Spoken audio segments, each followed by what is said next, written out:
저희는 피해 입었던 상황은 2003년도로 이제 거슬러 올라가야 되고요.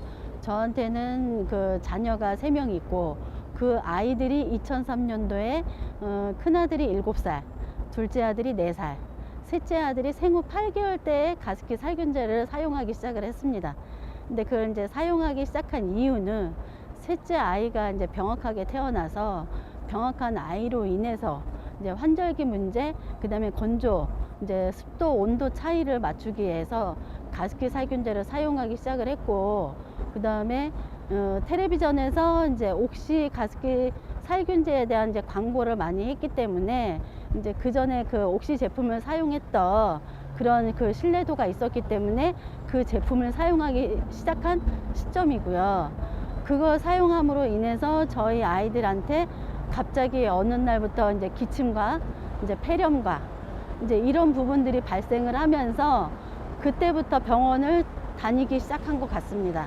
그때 7살 아이는 이제 격리하였고, 그 다음에 그때 아이의 증상은 이제 지금 생각해 보면 첫째 아이는 이제 두통을 호소를 많이 했고요. 그 다음에 헛기침을 상당히 많이 했어요.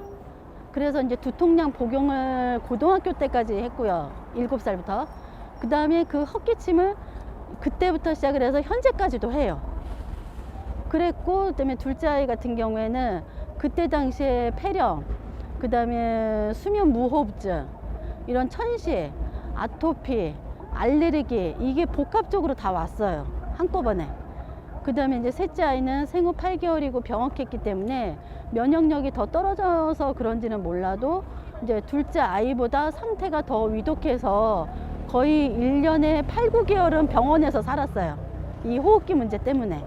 그래서 이제 산소호흡기도 달 때도 있고, 이제 응급 상황이면 응급실을 뭐 하루도 아니고 하루에 2번 간 적도 있고, 응급실을 안 가면 외래를 가거나, 외래를 안 가면 입원을 하거나, 이게 거의 1년 내내 아이들 2명에서 반복적으로 생긴 상황이어서 뭐 1분 대기죠, 뭐 이런 식으로 저는 살았던 것 같습니다. 그때 당시에는. 그래서 생명의 위독함은 뭐 어느 정도는 모르겠지만은 여하튼간 아이들이 숨을 못 쉬는 이유 때문에 거의 10년 가까이를 그 생활을 했어요. 제가 보상 부분에 있어서 조정안을 제가 이제 더 요구하는 거는 이제 추가적으로 또 좀 더 이제 채워줬으면 하는 건데, 그게 이제 어떤 부분이냐면 가습기 살균제 피해자들이 한 7,200명 가량이 돼요.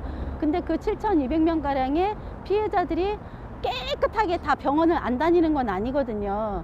근데 그 중에 상황에 따라서 병원을 다니거나 아니면 위중하거나 이런 식으로 나뉘긴 하는데, 그 모든 사람한테 미래 치료비 지원을 해줘야 되는 게 맞다고 저는 생각을 하거든요.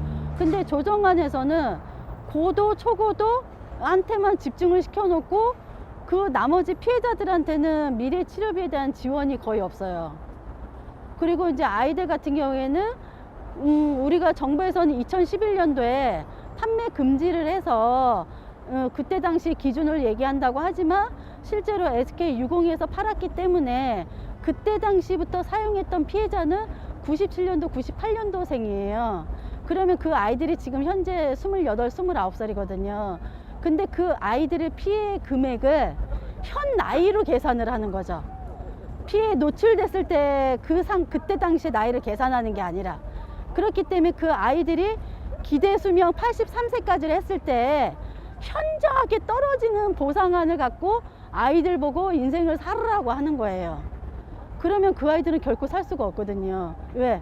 29살 먹은 아이도 지금 취업을 못하고 집안에서 나오지 못하는 나이가 있는가 하면 22살, 21살 먹은 아이들도 군대에 가서 지금 뛰지 못하는 아이가 있어요.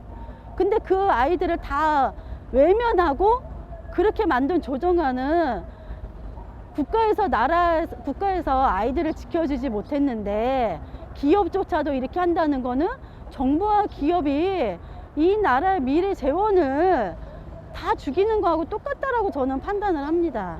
예.